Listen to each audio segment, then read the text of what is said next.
अस्सलाम वालेकुम स्टूडेंट, मेरा नाम मोहम्मद फ़ैज़ान अली कुरैशी है। उम्मीद है कि आप सब लोग बहुत अच्छे होंगे और आप सब लोगों को खुशामदीद मेरे इस चैनल बायोलॉजी मेरे साथ में। स्टूडेंट्स, आप सब लोगों को पता है कि हम चैप्टर 7 प्रोटोक्टिस्ट एंड फंजाई को कवर कर रहे हैं, जो कि आपकी सिंध टेक्स्ट बुक बोर्ड चामस्ट्री की 11वीं क्लास की बायोलॉजी का चैप्टर 7 है।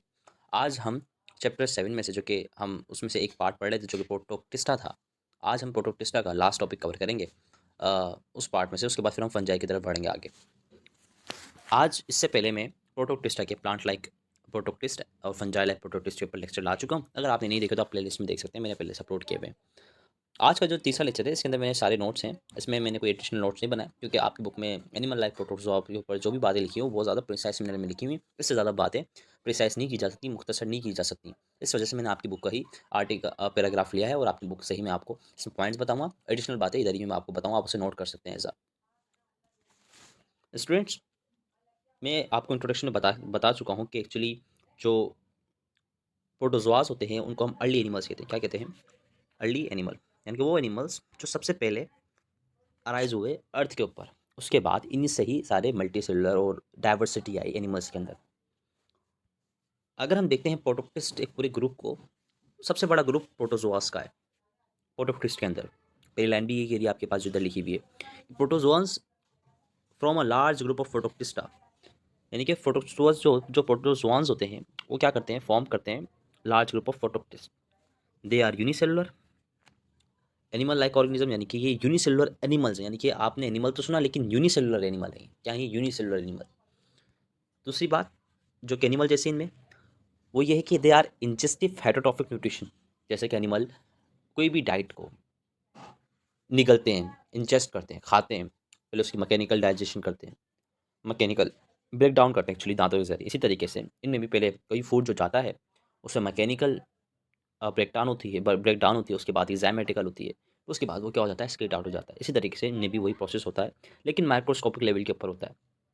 और हेटरोट्रॉफिक का मतलब तो आपको पता है कि ऑल एनिमल्स आर हेटरोट्रॉफिक। इसी तरीके से देखा जाए दे ये जितने भी प्रोटोजोन्स होते हैं ये हर जगह पाए जाते हैं जहाँ पे पानी प्रेजेंट हो, वाटर इज प्रेजेंट। बहुत सारे इनमें फ्री लिविंग होते हैं और इनके पास बहुत सारे लोकोमोशन के मेथड्स होते हैं। ये बात भी आपको अब क्लियर हो गई होगी कि एज अ इंट्रोडक्शन अगर आप डिफाइन करना चाहें कि प्रोटोजोअस क्या होते हैं तो आपने ये बात ज़रूर समझनी है। मैंने आपको बताया इनमें फ्री लिविंग्स होते हैं, लेकिन आपकी बुक ने कुछ बातें नहीं बताई कि जैसे कि ये पैरासाइटिक भी होते हैं, यानी कि किसी होस्ट के अंदर रहते हैं, उसको नुकसान पहुँचाते हैं और अपनी रिप्रोडक्शन करते हैं एक्चुअली। लोकोमोशन बहुत सारे तरीके से की जाती है। बहुत सारे लोकोमोशन के तरीके नीचे इधर आपकी जो बुक ने जो चार्ट दिया उसमें बताएं कि किस तरीके से लोकोमोशन करते हैं। ये भी मैं आपको एक्सप्लेन करूँगा थोड़ा सा। ये रिप्रोड्यूस यानी कि इनके अंदर जो रिप्रोडक्शन होती है वो दोनों होती है। ये सेक्सुअल रिप्रोडक्शन भी करते हैं और एसेक्सुअल रिप्रोडक्शन भी करते हैं। ये बात जब आपको क्लियर हो गई होगी, ये दोनों टाइप की रिप्रोडक्शन परफॉर्म करते हैं। इनमें कुछ सेक्सुअल भी परफॉर्म करती हैं टाइप्स, यानी ये क्लासेस इनकी जो कुछ क्लासेस होती हैं सेक्सुअल भी करती हैं और कुछ क्लासेस एसेक्सुअल भी करती हैं और कुछ क्लासेस दोनों ही करती हैं। ये बात आपको अब क्लियर होनी चाहिए। अगर हम देखें किंगडम, ये जो प्रोटोजोआ है एनिमल लाइक प्रोटोक्टिस्ट है यानी कि प्रोटोजोआंस, इनको 5 क्लासेस में बांटा गया। पहली क्लास जो थी उसमें थी हमारे पास सार्पिडोना, जिसको हम राइजोपोडा कहते हैं। उसके बाद जो क्लास थी हमारे पास थी क्लास फ्लैजिलेटा, जिसको हम मास्टिकोफोरा कहते हैं। आपकी बुक में ही लिखा है ये सारे नाम। उसके बाद तीसरी क्लास थी क्लास सिलिएटा, जिसको हम सीलियोफोरा कहते हैं। क्लास नंबर 4 जिसको हम क्लास सेक्टोरिया कहते हैं। उसके बाद क्लास नंबर 5 जिसको हम क्लास स्पोरोजोआ कहते हैं। ये 5 क्लासेस मिलके क्या बनाती हैं, एक ग्रुप बनाती हैं जिसको हम प्रोटोजोआस कहते हैं। और दूसरे अल्फाजों में हम उन्हें क्या कहते हैं, एनिमल लाइक प्रोटोक्टिस्टा। ये नाम आपको याद रखने हैं। आपसे शॉर्ट आंसर के तौर पे आपसे एग्जाम्स में पूछे जा सकते हैं कि लिस्ट द ग्रुप्स या क्लासेस ऑफ प्रोटोजोआस। तो आपको ये नाम याद होने चाहिए ताकि एज अ शॉर्ट आप उसको हल कर सकें अपने एग्जाम्स के अंदर। अगर स्टूडेंट्स हम इनके लोकोमोटरी स्ट्रक्चर की बेसिस पे बात करें सबसे पहले कि इन सब क्लासेस के अंदर जो लोकोमोटरी स्ट्रक्चर होता है, यानी कि ऐसा स्ट्रक्चर जो मूवमेंट के अंदर मदद दे, वो क्या होता है, तो वो देख लेते हैं हम सबसे पहले। अगर हम क्लास साकिडीना की बात करते हैं, इस क्लास के अंदर हमारे पास जो आते हैं वो आते हैं अमेबा। क्या आते हैं? अमेबा। या हम सिंपल सी बात कर लेते हैं, इनमें क्या होता है, इनके बाद जो लोकोमोटिव स्ट्रक्चर होता है वो होता है सीडोपोडिया। सीडोपोडिया क्या होती है? प्रोजेक्शंस होती हैं। क्या होती हैं? प्रोजेक्शंस होती है। ना ये सीलिया होती हैं और ना ये फ्लैजिला होती हैं। क्या ये कुछ भी नहीं होती हैं। ये क्या करती हैं, जिस डायरेक्शन में ऑर्गेनिज्म को मूवमेंट करना है उस डायरेक्शन के अंदर क्या बनाती है, प्रोजेक्शन बनाती है और उस प्रोजेक्शन की मदद से वो ऑर्गेनिज्म क्या करता है, मूवमेंट करता है। तो क्लास सार्किडेना के अंदर लोकोमोटिव स्ट्रक्चर क्या होता है, सीडोपोडिया होता है। ये पहली बात क्लियर हो गई आपके पास। दूसरी क्लास जो कि क्लास फ्लैजिलेटा है, जिसको हम मास्टिकोफोरा कहते हैं, इनके पास क्या होता है, जैसे कि इस क्लास में अगर हम देखते हैं क्लास फ्लैजिलेटा, इनके पास क्या होते हैं, इनके पास फ्लैजिलेटा होते हैं। क्या होते हैं? यानी कि एक ऑर्गेनिज्म बनाते हैं, क्या बनाते हैं? इनके पास क्या होते हैं, एक या एक से ज़्यादा क्या होते हैं, फ्लैजिला होते हैं। एंड दिस इज़ फ्लैजिला, ये आपका पूरा फ्लैजिला है। ये फ्लैजिला क्या करते हैं, लोकोमोशन में मदद करते हैं। इनकी क्लास फ्लैजिलेटा से जो ताल्लुक़ रखते हैं यूनिसेलुलर प्रोटोज़ोआस उनकी। इसी तरीके से क्लास सिलिएटा जो कि क्लास सिलियोफोरा है, इनके पास क्या होता है, इनके पास सिलिया होता है। सिलिया में क्या फ़र्क है कि ये छोटे-छोटे प्रोजेक्शंस होते हैं जस्ट लाइक दैट। आपकी जो पुरानी बुक थी, उनके अंदर हर एक ऑर्गेनिज़्म की एक प्रॉपर तस्वीर दी गई थी, उसको बड़ी डिटेल में बताया गया था। लेकिन जो न्यू एडिशन वाली बुक आई है, इसमें सारी चीज़ें इन्होंने निकाल दी हैं, बस जस्ट मोटी-मोटी बातों के लिए कि इन्होंने चार्ट दे दिया है, जो कि एक बच्चा याद रखे। और देखा जाए तो सही भी किया है, क्योंकि वो जितनी बात थी, सारी फ़ज़ूल बातें थी, क्योंकि वो एक एक्स्ट्रा ऑर्डिनरी लेवल की बात थी, जो लोग इन सब फ़ील्ड्स के अंदर जो जाके बैचलर्स या मास्टर्स करते थे, वो लोग वहीं पढ़ते थे। लेकिन आपकी पुरानी बुक में सब बातें पहले लिखी हुई थी, हम लोगों ने वही बुकें पढ़ी हैं एक्चुअली, देखा जाए तो। तो ये भी आपको पता चलेगा कि सीलिया क्या होता है और क्लास सीलिएटा के अंदर कौन सी लोकोमोटरी स्ट्रक्चर होता है, सीलिया होता है।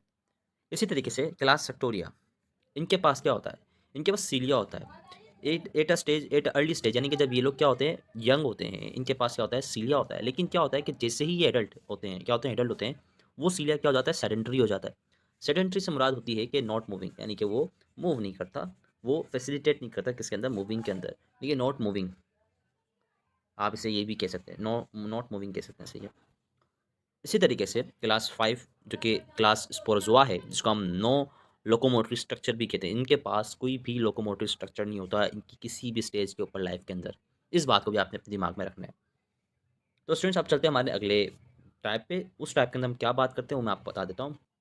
स्टूडेंट्स, इस टाइप के अंदर हम एक्चुअली बात करेंगे कि किस तरीके से ये पांचों ग्रुप के अंदर जो ऑर्गेनिजम्स हैं, प्रोटोजोन्स हैं, वो किस तरीके से अपनी न्यूट्रिशनल रिक्वायरमेंट को पूरा करते हैं, यानी कि किस तरीके से वो डाइट को कंज्यूम करते हैं, क्या मेथड अपनाते हैं, उस चीज़ को अभी हम देखते हैं। सबसे पहली बात होती है हमारे पास पैरासाइट्स एंड, यानी कि जो पहली क्लास थी हमारे पास, पहली, वो कौन सी थी, क्लास सार्किडीना। क्लास सार्किडीना में क्या होता है कि ये लोग क्या करते हैं, इन यानी कि इस ग्रुप के अंदर जो भी ऑर्गेनिजम्स होते हैं, क्या करते हैं, ये पैरासाइट होते हैं, यानी कि किसी और ऑर्गेनिज्म के ऊपर अटैक करते हैं, उनसे ही उनके ही कुछ ना कुछ न्यूट्रिएंट एब्सॉर्ब करते हैं एक्चुअली, यानी कि हेटरोट्रॉफ होगा ये भी, सही है। और ये क्या, इनके पास क्या होता है, होलोजोइक साइटोप्लाज्म होता है, यानी कि बिल्कुल होलोजोइक, यानी कि जस्ट इसी तरीके से स्टूडेंट्स, अगर हम क्लास जो दूसरी क्लास की क्लास सिलिएटा, सॉरी क्लास फ्लैजिलेटा, इसमें क्या था कि इसमें जो मेंबर्स थे क्लास फ्लैजिलेटा के, उनको फिर दो सब क्लासेस के अंदर डिवाइड किया गया। सबसे पहली क्लास थी क्लास यूग्लिनोफाइटा। इस क्लास के अंदर जो ऑर्गेनिज्म थे, वो फ्रेश वाटर, मैरीन वाटर में भी रहते थे, और वो ज़्यादा मेनली क्या थे, फोटो ऑटोट्रॉफ्स थे, यानी कि वो क्या करते थे, फोटो ऑटोट्रॉफ नहीं, सॉरी फोटोट्रॉफ्स थे एक्चुअली। ये क्या करते थे, ये एनर्जी को स्टोर करते थे इन द फॉर्म ऑफ पैरामाइलोन।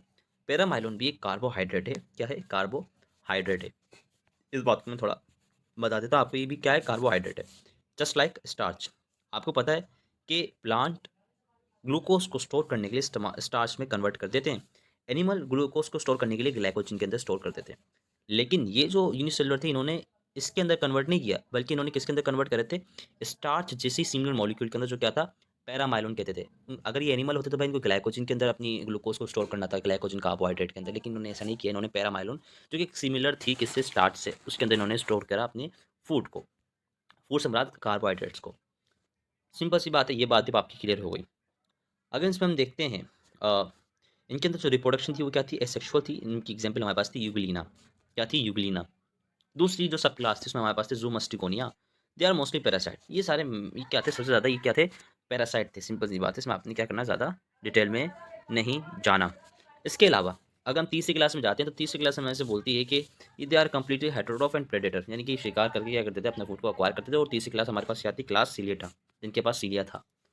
चौथी क्लास, जिसको क्लास सक्टोरिया कहते हैं, इसमें क्या बताया गया हमें, इसमें बताया गया कि ये भी कंप्लीटली क्या थे, हेटेरोट्रॉफ थे और प्रेडेटर भी थे। लेकिन इनके पास क्या थे, साइटोप्लाज्मिक टेंटिकल्स थे। इनकी एक स्पीशी थी जिसको एसिनीटा कहते हैं, उसकी मैं अभी आपको तस्वीर दिखा रहा हूँ, अगर आपको टेंटिकल्स दिख रहे होंगे। ये टेंटिकल्स एक्चुअली किस काम में आते थे, ये क्या करते थे, किसी भी अपने शिकारी को पकड़ने के लिए काम में आते थे। और दूसरा, फीडिंग ऑपरेटर्स भी थे, यानी कि खाने के लिए यही चीज़ थी जिसे पकड़ के अपने शिकार को खा जाया करते थे। हम साइटोप्लाज्मिक टेंटिकल को फीडिंग ऑपरेटर्स भी कह सकते हैं। ये बात भी अब क्लियर हो गई कि इनके पास जो फीडिंग मेथड था, वो मैंने आपको इनके अंदर क्लियर करा। लास्ट के अंदर हमारे पास जो आती है, लास्ट जो हमारे पास क्लास थी क्लास स्पोरोज़ोआ। इनके अंदर जो ज़्यादा तादाद में थे, वो क्या थे, इंट्रा सेलुलर पैरासाइट, यानी कि इंट्रा का मतलब होता है इनसाइड, क्या होता है इनसाइड। सेलुलर का मतलब होता है सेल, यानी कि इनसाइड द सेल, ऐसे पैरासाइट जो सेल के इनसाइड रहते हैं। स्टूडेंट्स, अगर अब हम बात करते हैं किसके ऊपर, रिप्रोडक्शन के अंदर के इन 5 ग्रुप्स के अंदर किस किस टाइप की रिप्रोडक्शन को फॉलो किया जाता है। सबसे पहला ग्रुप था हमारे पास, वो क्या था, सार्किडीना। इसके अंदर क्या होता है कि रिप्रोडक्शन जो होती है इनके अंदर एसेक्सुअल रिप्रोडक्शन होती है, बाइनरी फिजन। और आप सब लोग पता है बाइनरी फिजन क्या होता है, this is a very common type of asexual reproduction. दूसरी होती है इनके अंदर क्या, सेक्सुअल, जिसको हम गैमेटिक फ्यूजन कहते हैं, यानी कि सेक्सुअल के अंदर क्या होता है कि 2 गैमेट होते हैं, मेल गैमेट फीमेल गैमेट आपस में प्रोड्यूस ज्वाइन करते हैं, जाइगोट बनता है, और that type of fusion is called sexual gametic fusion. किसके अंदर होती हैं, सार्किडीना क्लास के अंदर, यानी कि एसेक्सुअल बाइनरी फ्यूजन के तहत होती है और सेक्सुअल गैमेटिक फ्यूजन के तहत होती है, फ्यूजन के तहत होती है, फ्यूजन के तहत नहीं, फ्यूजन के तहत। ये फ्यूजन है, इस वर्ड को आप देखेंगे, फ्यूजन है और ये फ्यूजन है। इसके इनमें से क्या होते हैं, इनमें से 2 सेल बनते हैं, 2 सेल। इनके अंदर क्या होते हैं, इनके अंदर 2 सेल क्या होते हैं, कंबाइन होते हैं और एक सेल बनाते हैं, जिसको हम जाइगोट बोलते हैं। क्या बोलते हैं, जाइगोट बोलते हैं। क्लास जो दूसरी नंबर की क्लास है, उसके अंदर सेक्सुअल और एसेक्सुअल दोनों होती हैं। इसमें इतनी बात लिखी है इन्होंने। तीसरी क्लास थी जिसको हम कहते हैं क्लास सिलेटा। इनके अंदर क्या होता है, इनके अंदर भी बाइनरी फ्यूजन होती है, जो कि क्या होती है, सेक्सुअल होती है। लेकिन जो सेक्सुअल होती है इसके अंदर वो क्या होती है, कॉन्जुगेशन रिप्रोडक्शन के थ्रू, यानी कि कॉन्जुगेशन के थ्रू होती है सेक्सुअल रिप्रोडक्शन। कॉन्जुगेशन क्या होता है कि इसके अंदर, अगर हम इसके एग्जाम्पल की बात करते हैं क्लास सिलेटा की, इसकी एग्जाम्पल होती है हमारे पास पैरामेशियम। पैरामेशियम को कुछ इस तरीके से बनाया जाता है कि 2 पैरामेशियम क्या होते हैं कि वो आमने सामने आ जाते हैं, और इन पैरामीशियम के पास 2 न्यूक्लियस होते हैं। क्या होते हैं, 2 न्यूक्लियस होते हैं, इसको हम अलग-अलग से, एक बड़ा न्यूक्लियस होता है, जिसको हम क्या बोलते हैं, मैक्रो न्यूक्लियस बोलते हैं। एक छोटा न्यूक्लियस होता है, जिसको हम क्या बोलते हैं, माइक्रो न्यूक्लियस बोलते हैं, दोनों साइड पे। इनमें जो माइक्रो न्यूक्लियस होता है ना, वो एक्चुअली इन्वॉल्व होता है किस चीज़ के अंदर, सेक्सुअल रिप्रोडक्शन के अंदर। क्या होता है कि दोनों करीब आते हैं, पैरामीशियम्स, दोनों पैरामीशियम के, इन पैरामीशियम ज़ाहिर से होता है फ्लैजिला है, लेकिन मैंने इधर बनाया नहीं, लेकिन आपको समझा रहा हूँ मैं कि क्या होता है कि इन दोनों के अंदर ये दोनों न्यूक्लियाई हैं, जिनको हम माइक्रो न्यूक्लियाई कह रहे हैं, कि दोनों करीब आते हैं और एक्सचेंज ऑफ क्या करते हैं, जेनेटिक मटेरियल करते हैं यहाँ से यहाँ पे। सिंपल सी बात है, जब ये एक्सचेंज ऑफ जेनेटिक मटेरियल होता है तो इस पूरे प्रोसेस को हम क्या बोलते हैं, कॉन्जुगेशन बोलते हैं। क्या बोलते हैं, कॉन्जुगेशन बोलते हैं। तो इस तरीके से ग्रुप 3 यानी कि क्लास सिलिएटा सेक्सुअल रिप्रोडक्शन करता है। मैंने आप में इस न्यूक्लियस का रोल बताया कि न्यूक्लियस का रोल क्या है, बताना ज़रूरी था, क्योंकि इसके अंदर माइक्रो न्यूक्लिया इन्वॉल्व होता है किसके अंदर, सेक्सुअल रिप्रोडक्शन के अंदर। और जो मैक्रो न्यूक्लियस होता है, जिसको हम मैक्रो न्यूक्लियाई कहते हैं, वो इन्वॉल्व होता है ग्रोथ एंड मेटाबॉलिज्म, क्योंकि जो पैरामीशियम होता है बहुत ज़्यादा उसको एनर्जी चाहिए, क्योंकि वो चल रहा होता है हर वक्त, उसके फ्लैजिला चल रहे हैं, तो इस वजह से वो मेटाबॉलिज्म के अंदर काम करता है। इसी तरीके से तीसरा ग्रुप जो होता है हमारे पास, इसमें भी इसी टाइप का होता है। इसमें क्या होता है, इसमें जो रिप्रोडक्शन होती है बाइनरी फ्यूजन होती है, दूसरी जो रिप्रोडक्शन होती है वो क्या होती है, सेक्सुअल। और सेक्सुअल रिप्रोडक्शन किससे होती है, कॉन्जुगेशन के थ्रू होती है। मैंने आपको बताया कॉन्जुगेशन कैसे होती है, कि दोनों सेल आपस में करीब आ जाए और अपना जेनेटिक मटेरियल ट्रांसफर करते हैं एक सेल से दूसरे सेल के अंदर। तो वो क्या प्रोसेस कहलाता है, जेनेटिक सॉरी कॉन्जुगेशन कहलाता है। कॉन्जुगेशन को मैंने प्रोकैरियोट के अंदर बड़ा इजीली समझाया। अगर आपने मेरा लेक्चर नहीं देखा तो आप उधर जाके कॉन्जुगेशन का देख सकते हैं, उधर मैंने थंबनेल के अंदर हेडिंग लगाई हुई है, अगर आप प्लेलिस्ट में भी चलेंगे तो आपको उधर दिख जाएगी। अब जो पांचवा ग्रुप होता है उसमें क्या होता है कि इसमें जो रिप्रोडक्शन होती है एसेक्सुअल, वो स्पोर्स के थ्रू होती है। एंड जो स्पोर्स एंड फीजन के थ्रू होती है, यानी कि एसेक्सुअल जो रिप्रोडक्शन होती है वो क्या होती है, स्पोर्स एंड फीजन के थ्रू होती है। जो सेक्सुअल रिप्रोडक्शन होती है किसके थ्रू होती है, सिंगेमी के थ्रू होती है। और आपको पता है कि सिंगेमी क्या होता है, जिसके अंदर दोनों गेमेट आपस में मिल जाते हैं, 2 सेल्स आपस में मिलते हैं और वो क्या बनाते हैं, एक को न्यू स्पीशी बना देते हैं। तो वो क्या कहलाता है, प्रोसेस सिंगेमी कहलाता है। वो मैं आपको इससे पहले टॉपिक के अंदर क्लियर करके आ चुका हूँ, सिंगेमी। और अगर आप मेरे सारे सीरीज से लेक्चर देखते आ रहे हैं तो आपको ये बात समझ में आ रही होगी। इसी तरीके से पाँचवाँ जो इन्होंने डिफरेंस बताया कि, और पाँचवीं की बात जो की गई इन्होंने की गई है कि इनके पास न्यूक्लियस होते हैं या नहीं होते। इसके पास जो क्लास सार्किडिनस के पास एक न्यूक्लियस होता है। क्लास फ्लैजिलेटा के पास कौन सा इनके पास क्या होते हैं, इनके पास जो होता है वो होता है न्यूक्लियस, इनके पास एक न्यूक्लियस होता है, इनके सेल के अंदर क्या होता है, एक न्यूक्लियस होता है इनके पास भी। और क्लास सिलिएटा, इनके पास क्या होते हैं, इनके पास माइक्रो एंड मैक्रो न्यूक्लियाई होते हैं। क्या होते हैं, माइक्रो एंड मैक्रो न्यूक्लियाई होते हैं। इसके बरक्स अगर हम चेक करते हैं क्लास नंबर 4, जिसको हम क्लास सक्टोरिया कहते हैं, तो क्लास सक्टोरिया के पास हमारे पास जो होते हैं, इनके पास 2 न्यूक्लियाई होते हैं, लाइक दैट, इसकी तरह होते हैं इनके पास, यानी कि इनके पास भी 2 न्यूक्लियाई होते हैं, जैसे माइक्रो एंड, क्योंकि ये भी कॉन्जुगेशन को फॉलो कर रहे हैं, इस वजह से। इनके अगर एग्जाम्पल की बात करते हैं, इनके पास एग्जाम्पल आती है यहाँ पर एसिनीटा। एसिनीटा की अभी आपको तस्वीर दिखी थी, तो आप उधर पहचान लेते, वो एसिनीटा की टाइप थी। इसी तरीके से क्लास नंबर 5, इसके अंदर कोई न्यूक्लियस नहीं होता, जिसको हम क्या बोलते हैं, क्लास स्पोरोजोरा, अपना स्पोरोजोआ।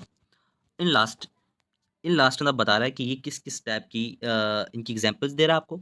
इन एग्जांपल में से कुछ डिजीज कॉज करते हैं, उसके बाद स्पेशल एबिलिटी है, वो सारी बातें इधर आपको बताते हुए आ रहे हैं, तो आपने इधर चेक करना है। सबसे पहले हमारे पास जो आते हैं इस टाइप के अंदर मेरीन टाइप के अंदर, सॉरी, इनमें क्या होता है कि इनमें हमारे पास मेरीन सार्कोडिनियंस आते हैं। इनके पास क्या होता है, इनके पास एक्सोस्केलेटन होता है which form layers in the bottom of the sea, जिसको हम ओस कहते हैं, यानी कि अमेबा। मैंने आपको बताया था अमेबा टाइप होती है किसकी, सार्किडीना की, यानी क्लास सार्किडीना से ताल्लुक होता है कौन, अमेबा। उसके बाद क्लास फ्लैजिला से ताल्लुक होने वाला होता है हमारे पास ट्राइपेनोसोमा। ट्राइपेनोसोमा क्या कॉज करता है, स्लीपिंग सिकनेस डिजीज। इसमें क्या होता है, एक पर्सन को बार बार नींद आ रही होती है, ये डिजीज होती है एक्चुअली, जो कि कौन कॉज करता है, ट्राइपोनेमोसोमा। और ये क्या है, पैरासाइट है। क्या ये पैरासाइट है, इस बात को मैं आपको थोड़ा क्लियर करूँगा। तो इसका ताल्लुक कौन से इससे होता है, ग्रुप से, सब ग्रुप होता है हमारे पास में जूस मस्टोगोनिया।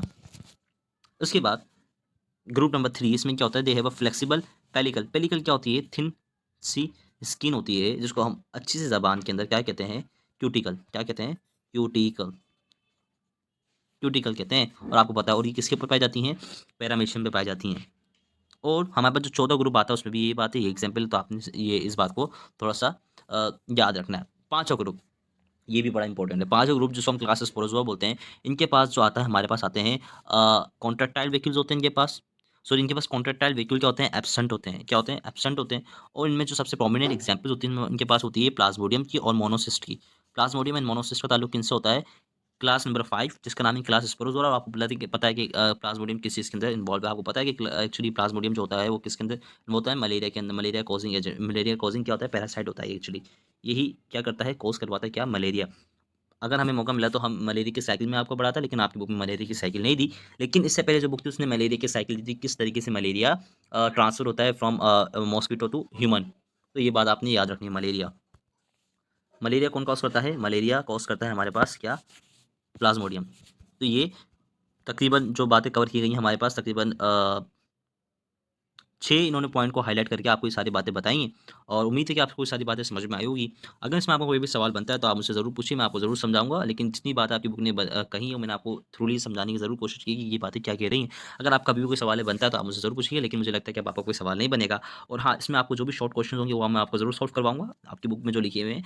और मेरा आपसे रिक्वेस्ट है कि पढ़ते रहिए, मोटिवेट रहिए, और मेरे चैनल के जो भी लेक्चर्स उनको अपने दोस्तों के साथ भी शेयर कीजिए, ताकि उनको भी हेल्प हो, उनको भी नोट्स जाएँ। मैंने आज के इस लेक्चर के नोट्स इसलिए नहीं बनाए ताकि क्योंकि लेक्चर बहुत आसान था, इसमें नोट्स की ज़रूरत नहीं थी, क्योंकि आप जिस सोर्स से मैं आपको पढ़ाता हूँ खुद ही एक नोट्स की तरह था। इस वजह से मैंने इसमें कोई नोट्स नहीं डाले। मेरी आपसे रिक्वेस्ट है, इसको शेयर करते रहिए अपने दोस्तों के साथ, ताकि उनकी भी मदद हो। और हम मिलते हैं हमारे अगले लेक्चर के अंदर। तब तक पढ़ते रहिए, मोटिवेट रहिए। अल्लाह हाफिज़।